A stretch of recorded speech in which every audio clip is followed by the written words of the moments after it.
बिस्मिल्लाहिर्रहमानिर्रहीम। अस्सलाम वालेकुम नाजरीन, मैं हूं आमिर उस्मान, आपका मेज़बान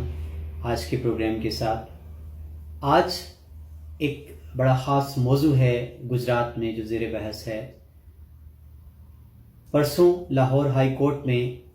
आरपीओ डीपीओ गुजरात को तलब किया गया और मामला था कोटला बाज़ार में बंद दुकानों का। नाज़रीन, आपको याद होगा 1 सितंबर 2019 को कोटला अरब अली खान के मेन बाज़ार में, जो कि मरकज़ है 120 देहात के लोगों की ख़रीदारी का, एक बड़ा दिलखराश वाक़या पेश आया। दिन का वक्त था, लोग ख़रीदारी में मसरूफ़ थे, बाज़ार गाहकों से ख़रीदारों से भरा हुआ था। अचानक दो मुतहारक ग्रोहों के माबैन फायरिंग का आगाज़ होता है और उसकी लपेट में दुकानदार और राहगीर आते हैं। गोलियां चलती हैं, तड़तड़ाहट की आवाज़ आती है और आनन फानन कई इंसान खून में नहा जाते हैं। इस दिलखराश वाक़े के नतीजे में कोटला के नवाही गांव मौजा सदवाल के दो सगे भाई अपनी दुकान, जो इस हादसे की वजह से बंद करके घर को जाने के लिए तैयार हो रहे थे, कि वो इस फायरिंग की लपेट में आए और दोनों भाई जो हैं वो, एक भाई मौका पर ही जाँ बहक हुआ और दूसरे ने अजीज़ भट्टी अस्पताल जाकर जान दे दी। इस वाक़े की गूंज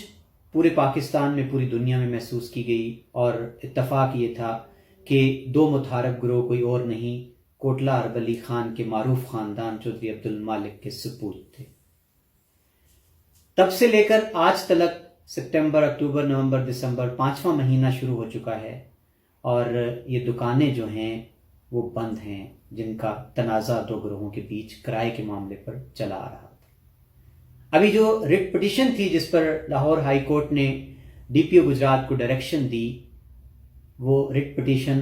साबिक चेयरमैन ज़िला कौंसिल चौधरी तनवीर अहमद की जानिब से दायर की गई थी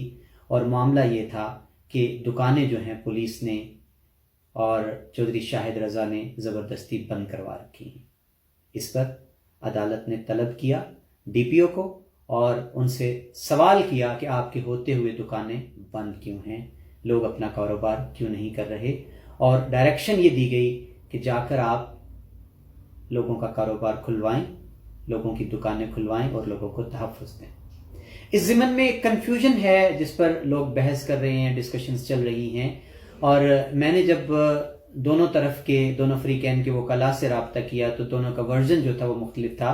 बात बज़ाहिर एक लगती है लेकिन थोड़ा सा मौक़िफ़ वो अलग अलग बताया गया। एक फरीक बताता है कि डीपीओ को अदालत आलिया ने ये हिदायत जारी की है कि आप अगर जाकर दुकानें खोलते हैं तो आप उनको तहफ़्फ़ुज़ फराहम करें, और दूसरी तरफ के वकील का मौक़िफ़ था कि नहीं, वाज़े तौर पर वर्बली डीपीओ गुजरात को कहा गया कि आप जाकर दुकानें खुलवाएं, लोगों को तहफ़्फ़ुज़ दें, लोग अपना कारोबार कर सकें।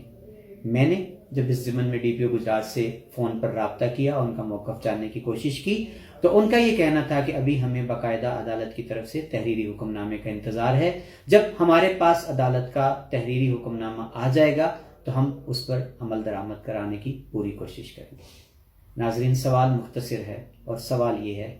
कि पहले 5 माह गुजर गए, इतना बड़ा हादसा कोटला के बाज़ार में पेश आया, आरपीओ डीपीओ, कोई इंतज़ामी अफसर, कोई असिस्टेंट कमिश्नर, कोई डिप्टी कमिश्नर कोटला नहीं आया, ना गमज़दा ख़ानदान की दहलीज तक कोई पहुंचा, ना किसी ने कोटला बाज़ार का रुख करके खौफ व खरास का शिकार ताजिर बरादरी को एतमाद में लेने की कोशिश की। सवाल ये है, सरेआम जो सच हम लाना चाहते हैं वो ये है कि क्या ज़मानत है कि अगर फ़र्ज़ करें आज अदालत आलिया ये हुक्म देती है कि बंद दुकानें खुलवाई जाएं और ताजिरों को तहफ़्फ़ुज़ दिया जाए, तो सवाल वही है बुनियादी तौर पर कि जब तक जो दो फ्रीकैन के बीच तनाज़ा है किराए का, कि किराया किसने लेना है, जब तक ये हल नहीं होता, कैसे ये ऊँट किस करवट बैठेगा, दुकानदारों को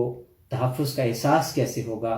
ये बुनियादी सवाल है। अब हमें इंतज़ार है कि कब अदालत आलिया का हुक्मनामा डीपीओ गुजरात तक पहुँचता है और क्या वो इस पर अमल दरामद के लिए ख़ुद कोटला आना गवारा करेंगे, क्या वो खुद बाज़ार का दौरा करेंगे, क्या वो अपनी निगरानी में दुकानें खुलवाएंगे, क्या वो दुकानदारों को तहफ़्फ़ुज़ का एहसास दिलाएंगे, तो फिर दुकानदार भी खुद को महफूज तस्वुर करेंगे। सोचिए ज़रूर कि 35 दुकानें हैं कोटला के मेन बाज़ार में जिनको बंद हुए कमो बेश 1 नहीं 2 नहीं 5वां महीना होने को आया है, और वो 35 दुकानें ان سے 35 خاندانوں کا ذریعہ معاش جڑا ہے، تو کیا بیت رہی ہوگی ان دکانداروں کے اوپر جن کا روزگار بند ہے۔ ہم آج اس چینل کے توسط سے دونوں فریقین کو یہ ان سے اپیل بھی کرتے ہیں کہ آپ اپنے موقف میں لچک پیدا کریں، آپ اپنے وسیع ظرف کا مظاہرہ کریں، آپ ان 35 خاندانوں پر رحم کھائیں اور اس معاملے کو پرامن انداز سے حل کریں، تاکہ کوٹلہ کا بازار جو تھا، جس طرح پہلے امن کا ایک مرکز تھا، رونق کا مرکز تھا پورے علاقے کے لیے، اس کی رونقیں اسی طرح لوٹ آئیں۔ بہت شکریہ۔